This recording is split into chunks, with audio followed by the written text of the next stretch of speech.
సంతకాల సేకరణ ప్రభుత్వ మెడికల్ కాలేజీల్ని ప్రైవేటు వ్యక్తులకి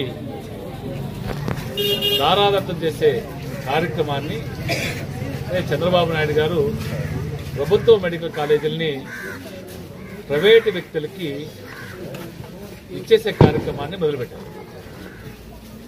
దానికి మన ప్రీతమ నాయకులు ఈ రాష్ట్ర మాజీ ముఖ్యమంత్రి వర్యులు జగన్మోహన్ రెడ్డి గారు ప్రభుత్వ మెడికల్ కాలేజీలు ప్రభుత్వ ఆధారంలో ఉండాలి, ఈ ప్రభుత్వ మెడికల్ కాలేజీల వల్ల పేదవాళ్ళకి మేలు జరుగుతుంది కాబట్టి ఇది ప్రభుత్వమే నడపాలని ఆ ప్రైవేటీకరణకి వ్యతిరేకంగా ఈ సంతకాల సేకరణ ఒక ఉద్యమ రూపంలో సేకరించి గవర్నర్ గారికి ఇచ్చి ఈ కార్యక్రమాన్ని ఆపాలని ఒక ప్రయత్నం. దానికి ఈ కార్యక్రమానికి చంద్రబాబు నాయుడు చేసే దుర్మార్గమైన కార్యక్రమానికి అడ్డుకట్ట వేయాలి.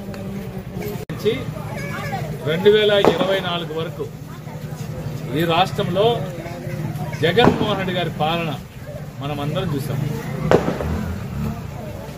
ఈరోజు చంద్రబాబు నాయుడు గారు 24 నుంచి 21 సంవత్సరం 9 కార్యక్రమాలని ఏర్పాటు చేసి ఆ 9 కార్యక్రమాలని ప్రజలందరికీ తారతమ్య భేదాలు చూడకుండా మన తన భేదం లేకుండా అర్హత ఉన్న ప్రతి ఒక్కరికి ఇచ్చిన విషయం మీకు అందరూ బాధ్యత కావచ్చు, రైతు భరోసా కావచ్చు, పెన్షన్లు కావచ్చు, అన్ని కార్యక్రమాలు ప్రతి పంచాయతీలో ప్రతి వార్డులో గ్రామ సచివాలయాలు ఏర్పాటు చేసి ఆర్బీకేలు ఏర్పాటు చేసి వాళ్ళ ద్వారా అధికారులను పెట్టి మీ ఇంటికే వాళ్ళు వచ్చి వాలంటీర్లు మీ ఇంటికి వచ్చి పెన్షన్ ఇవ్వాలంటే పెన్షన్, రైతు భరోసా ఇవ్వాలంటే రైతు భరోసా, అమ్మఒడి అంటే అమ్మఒడి, అన్ని కార్యక్రమాలు ఇచ్చాం.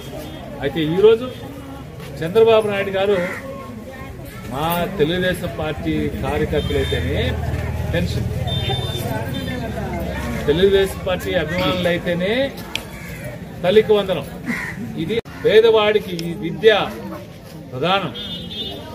డాక్టర్ బాబాసాహెబ్ అంబేద్కర్ గారు చెప్పారు, విద్య ద్వారానే పేదవాళ్ళ బ్రతుకుల్లో మార్పు వస్తుంది. పేదవాళ్ళు అభివృద్ధి చెందాలంటే, పెద్దవాళ్ళు అవ్వాలంటే వాళ్ళకి పేద బిడ్డలకి విద్య కావాలండి. అందుకే జగన్మోహన్ రెడ్డి గారు ఆ విద్యని పేద ప్రజలకు అందించాలని ఒక ప్రయత్నం. మనం పాఠశాలలు బాగా చేశారు, విద్యను అందించారు, బ్రహ్మాండంగా మన బిడ్డలు చదివించడానికి ప్రయత్నం చేస్తారు. పుస్తకాలు కావచ్చు, వర్క్ బుక్లు కావచ్చు, బ్యాగులు కావచ్చు, ట్యాబులు కావచ్చు, అన్ని పడిచారు. నాణ్యమైనటువంటి విద్యని వాళ్ళకి అందిస్తే బాగొస్తుంది. అయితే చంద్రబాబు నాయుడు గారు ఎన్నికలకు ముందు ఒకటి చెప్పారు, నీకు 15,000 పిల్లకాయలు కనపడతారు, పిల్లకాయలు కనబడితే నీకు 15,000, నీకు 15,000, నీకు 15,000, నీకు 15,000. ఆ మధ్యలో వాళ్ళ అమ్మగారు లేరు, నీకు 15,000. అయితే ఎటపోయింది తెలియదు. ఈరోజు ఒక బిడ్డ కాదు 4 బిడ్డలకైనా ఇస్తాను నేను తల్లికి వందనని చెప్పిన వ్యక్తి ఆ రోజు జగన్మోహన్ రెడ్డి గారు ఈ రాష్ట్రంలో 80 లక్షల మందికి తల్లులకి డబ్బులిస్తే ఒక్కొక్క బిడ్డ లెక్కన ఈరోజు ఆ బిడ్డలకి 3, 4, 5 మందికి 2 ఇస్తారన్న వ్యక్తి ఈరోజు 40 లక్షల మందికి ఇస్తున్నారు. అంటే